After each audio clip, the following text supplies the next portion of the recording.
Alors j'ai pensé à faire cette petite vidéo en voyant Neil Jomusi qui s'amuse à faire des livres faits main. Et ça me rappelle que j'ai essayé de faire ça. J'en ai fait quelques-uns comme ça pendant quelques années. J'en faisais une vingtaine que j'offrais à mes amis à Noël.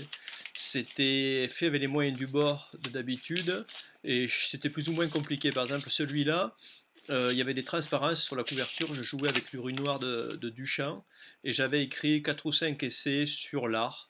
À l'époque, je m'intéressais beaucoup à la peinture, j'avais pas mal de copains, photographes ou peintres, etc. Et j'avais fait ça pour eux.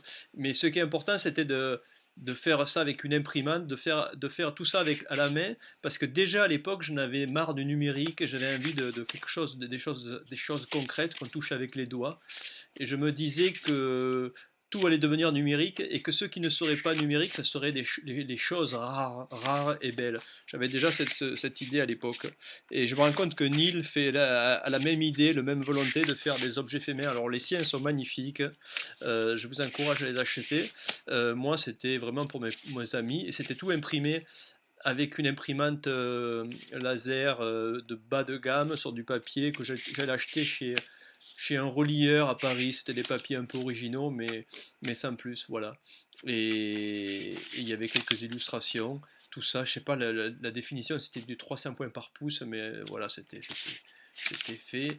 C'était fait sur une feuille A4 qui était pliée en 8, donc c'était un peu l'enfer à monter, à maqueter. Voilà, un petit souvenir. Je t'embrasse, Neil.